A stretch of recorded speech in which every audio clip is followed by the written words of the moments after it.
बुद्ध इस आंदोलन का बेस है।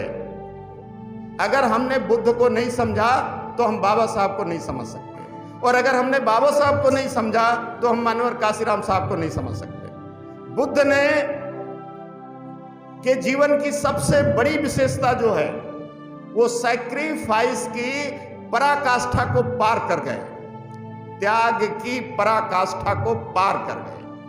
आपके मन में जब भी ये ख्याल आए कि मैं बुद्ध का अनुयायी हूं, तो अपने आप से सवाल करना, मेरे पास जो पैसा है, जो समय है, जो हुनर है, उसमें से आज मैंने 24 घंटे में मानव कल्याण के लिए कितना योगदान किया है।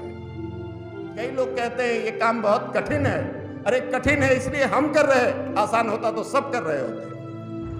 लेकिन दोष महिलाओं का भी नहीं है, क्योंकि ज्यादातर पुरुष ये सोचते हैं मैं ही सब कुछ कर दूंगा, इसलिए वो अपनी घर की महिलाओं को भी घर से बाहर नहीं लेके जाते। मैं आपको बता दूं कि अगर मैं समाज में काम करता हूं तो अगर मेरी पत्नी अंबेडकरवादी ना होती तो मैं कभी इतना काम नहीं कर पाता जितना करता हूं, क्योंकि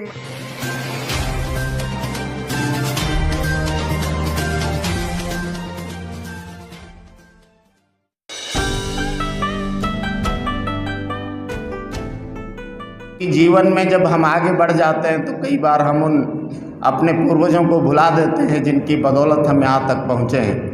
उन्होंने हमें यहाँ पहुँचाने तक कितना संघर्ष किया, कितना त्याग किया, ये बातें हमें हमेशा ध्यान में रखनी चाहिए, और उनके प्रति जो हमारी जिम्मेदारी है, जो सम्मान कृतज्ञता है, उसको समय समय पे जाहिर करते रहना चाहिए।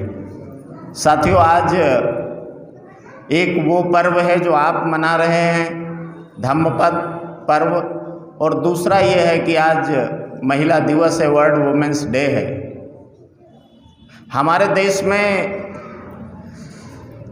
महिलाओं की क्या स्थिति थी, यदि आप इसको अंग्रेजी हुकूमत के दौरान पास किए गए कुछ कानूनों को देखें तो ये बात हमें बेहतर समझ में आएगी। 1829 में ईस्ट इंडिया कंपनी को एक कानून बनाना पड़ा कि कोई महिला अपने पति के साथ मरने में नहीं जलाई जाएगी। कानून किसी चीज़ के विरोध में के लिए कब बनता है? जब इस तरह की कोई कुप्रथा समाज में होती है। जैसे भारत के संविधान में एक आर्टिकल है मौलिक अधिकारों में, अबोलिशन ऑफ अनटचेबिलिटी, आर्टिकल 17। तो जो 17 अनुच्छेद बना वो छुआछूत का अंत इसलिए किया गया कि इसका मतलब है हमारे समाज में पहले से छुआछूत है। तो ये जो सती प्रथा का अंत करने का कानून बना वो इसलिए बना क्योंकि महिलाओं के सती होने की परंपरा रही होगी। तो ये इस तरह की जो बहुत सारी परंपराएं थी हमारे देश में, उसका मूल कारण अशिक्षा था, और महिलाओं को शिक्षित करने का पहला काम जो शुरू किया 1848 में, वो माता सावित्रीबाई फूले ने पैदा किया, शुरू किया। माता सावित्रीबाई फूले ने, जो कि खुद अनपढ़ थी, उनके पति ने पढ़ाया। कितनी कम उम्र में उनकी शादी हो गई, बावजूद इसके उन्होंने अपने पति के साथ मिलकर के पूना में पहली बार महिलाओं के लिए स्कूल की शुरुआत की। हमारी देश की महिलाओं को उनके लिए कृतज्ञ होना चाहिए, क्योंकि जब उन्होंने ये काम किया, आज कई महिलाएं टीचर हैं, वो पढ़ाने के लिए स्कूल जाती हैं तो निश्चित रूप से उनके ऊपर कोई गोबर नहीं फेंकता होगा, कोई उनको बुरा भला नहीं कहता होगा। लेकिन जब माता सावित्रीबाई फूले स्कूल जाती थी तो लोग उनको बड़ा बुरा भला भी कहते थे, उनके ऊपर गोबर भी फेंकते थे, क्योंकि उस समय स्त्रियों को शिक्षा लेना ऐसा धर्म के विरुद्ध समझा जाता था। आज ऐसा नहीं समझा जाता है। ऐसा क्यों नहीं समझा जाता है? क्योंकि 26 जनवरी 1950 को बाबा साहब डॉक्टर अंबेडकर का संविधान आ गया।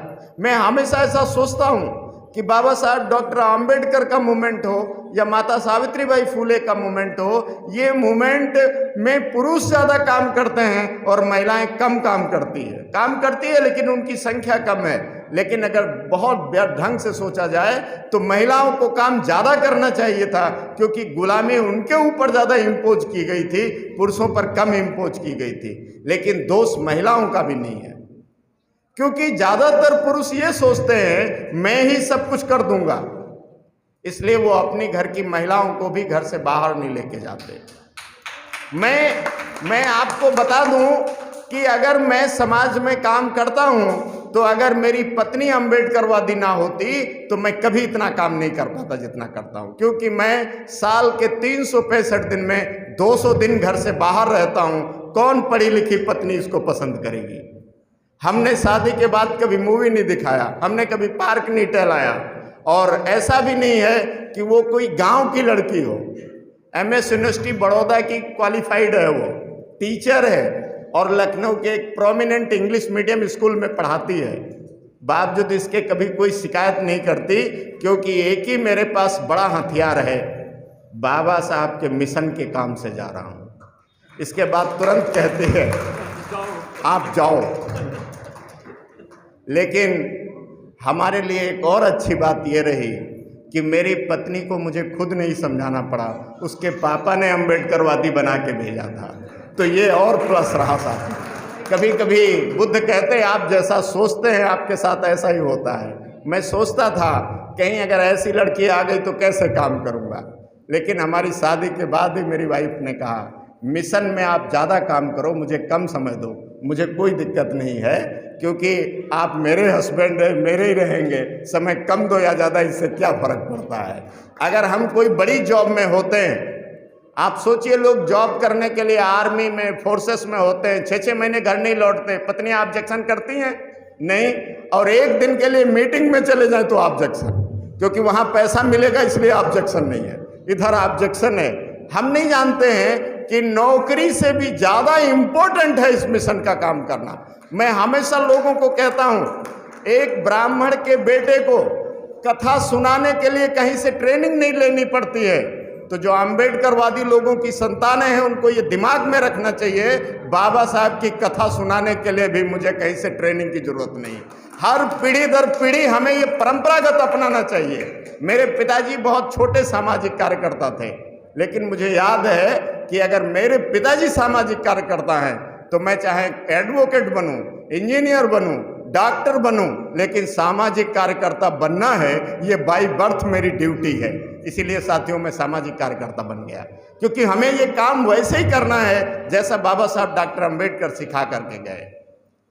हम बुद्ध को मानने वाले लोग हैं, बुद्ध के जीवन से हम क्या सीख सकते हैं? 2-3 बातें आज धम्मपद पर आप चर्चा कर रहे हैं। बुद्ध इस आंदोलन का बेस है। अगर हमने बुद्ध को नहीं समझा तो हम बाबा साहब को नहीं समझ सकते, और अगर हमने बाबा साहब को नहीं समझा तो हम मानवर काशीराम साहब को नहीं समझ सकते। बुद्ध ने के जीवन की सबसे बड़ी विशेषता जो है वो सैक्रिफाइस की पराकाष्ठा को पार कर गए, त्याग की पराकाष्ठा को पार कर गए। आपके मन में जब भी ये ख्याल आए कि मैं बुद्ध का अनुयायी हूं, तो अपने आप से सवाल करना, मेरे पास जो पैसा है, जो समय है, जो हुनर है, उसमें से आज मैंने 24 घंटे में मानव कल्याण के लिए कितना योगदान किया है? और जब सब जवाब आए कोई योगदान नहीं किया, तो अपने आप से सोच लेना, जैसे तमाम नकली बुद्धिस्ट हैं वैसा ही मैं भी हूं। काहे का Buddhist? Sacrifice is the base of Buddhism, and Siddharth Gautam proven it. Siddharth Gautam ने यह प्रूव किया है, मानव के कल्याण के लिए राजमहल भी छोड़ना पड़े तो कोई दिक्कत नहीं। हम क्या कहते हैं, आज बीवी को जुकाम हो गया इसलिए आ नहीं सकते मीटिंग में, ऐसा ही बोलते लोग। फिर क्या बोलेंगे, हमसे बड़ा कोई बुद्धिस्ट नहीं। बुद्धिस्ट होने का मतलब है बुद्ध के गुण आपके अंदर निर्माण होने लगे, तब आप बुद्धिस्ट होते हैं। तो पहला सबसे बड़ा गुण क्या है बुद्ध का? त्याग। राजमहल का त्याग, पैसे का त्याग, वस्त्रों का त्याग, आभूषणों का त्याग, सारा त्याग ही त्याग है जीवन। पत्नी का त्याग, बच्चे का त्याग, कितना बड़ा त्याग है राजा का पुत्र होने के बाद। दूसरा गुण क्या है? ज्ञान प्राप्त करने के लिए हर तरह का सैक्रिफाइस। सिद्धार्थ गौतम के रूप में पैदा हुए, महल सिद्धार्थ गौतम के रूप में छोड़ा। He was not Buddha at that time. फिर इस आश्रम, उस आश्रम, उस आश्रम, उस आश्रम। बाबा साहब डॉक्टर अंबेडकर की एक बार कुछ किताबें जहाज में डूब गई थी, अगर आपको घटना याद हो। बाबा साहब मुंबई आके रोने लगे।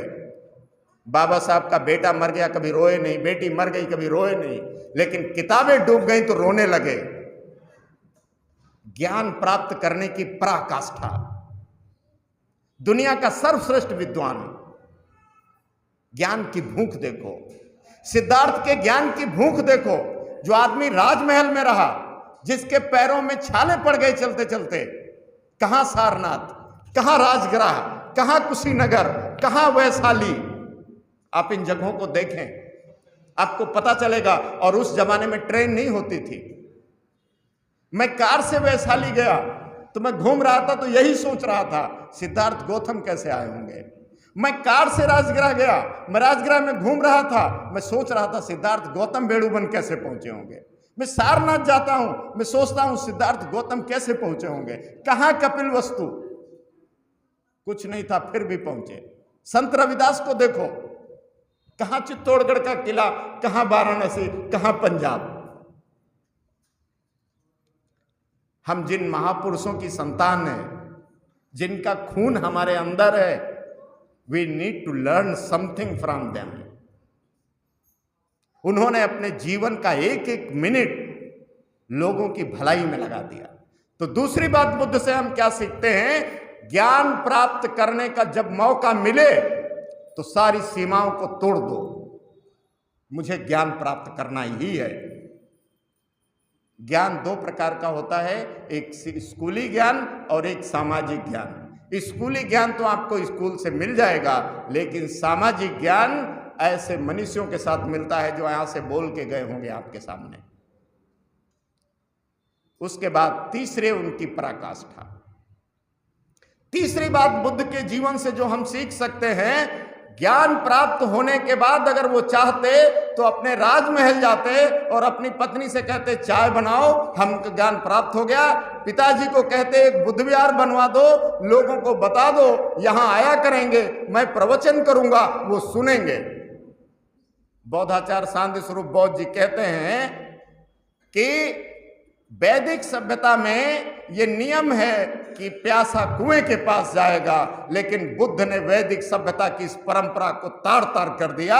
अब कुआं खुद प्यासे के पास जाएगा। और सिद्धार्थ गौतम ने लोगों को नहीं बुलाया। ये मुझे समझ में नहीं आता था, लेकिन जब मैं बौद्धाचार्य जी के साथ एक बार किसी प्रोग्राम में था और इस पर मैंने चर्चा की, तो बौद्धाचार्य जी ने फिर मुझे बताया कि सुरेश राव, इसको ऐसे नहीं ऐसे समझना है। ये ज्ञान मुझे उनसे मिला। मैं आपको बताता हूं कि कुआं प्यासे के पास गया, ये दुनिया के इतिहास में पहली बार हुआ। आज भी आप देखते होंगे लोग कहावत कहते हैं, साहब कुआं थोड़ी प्यासे के पास जाता है, प्यासा कुएं के पास जाता है। लेकिन बुद्ध ने इसको गलत साबित कर दिया कि अगर कुआं को प्यासों से प्रेम है तो कुआं खुद चल के प्यासों के पास जाए।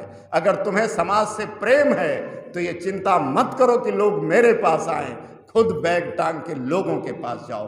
तीसरी बात हमें बुद्ध से ये सीखनी है, शिकायत करने की जरूरत नहीं है। हम बहुत शिकायत करते रहते हैं, ये ठीक नहीं, वो ठीक नहीं। अरे वो ठीक होता तो हमारी जरूरत क्या थी? वो ठीक नहीं है इसलिए तो हम हैं।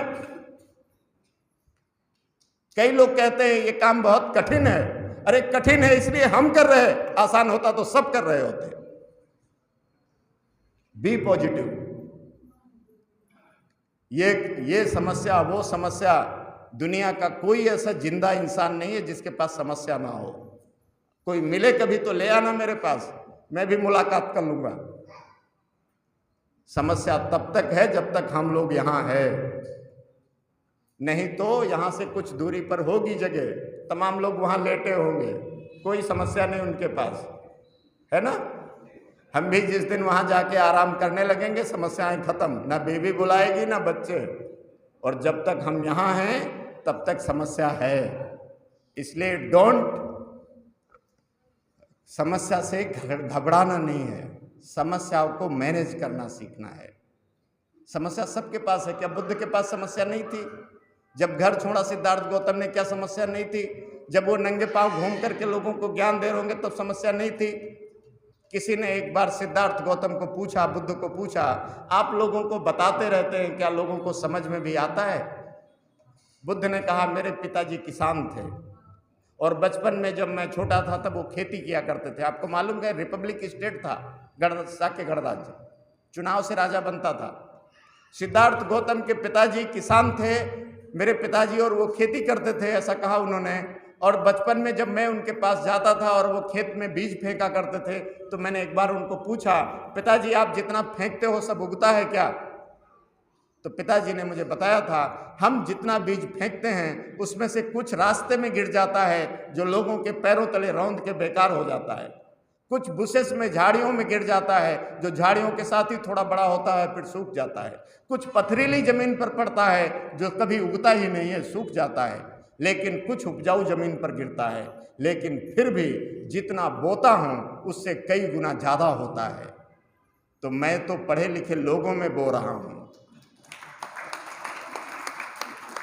मेरे पिताजी अनपढ़ थे, मिट्टी में बो रहे थे, उनको उम्मीद थी अरे हम तो यहाँ अच्छी फर्श पर बो रहे हैं, हमारा कॉन्फिडेंस लेवल उनसे भी ज़्यादा हाई होना चाहिए। तो बुद्ध का, अंबेडकर का और मानवर काशीराम साहब का अगर हम अपने को अनुयायी कहते हैं, बहुत सारे महापुरुष है, हम बौद्धाचार्य जी का नाम फिर ले रहे हैं, अगर हम उनके अनुयायी होने की बात करते हैं तो अनुयायी होने का मतलब सिर्फ ये एक ही है जो मुझे आज तक समझ में आया, बुद्ध की बात को आगे बढ़ाने में खुद को लगा दो, बाबा साहब की बात को आगे बढ़ाने में खुद को लगा दो, काशीराम साहब की बात को आगे बढ़ाने में लगा दो।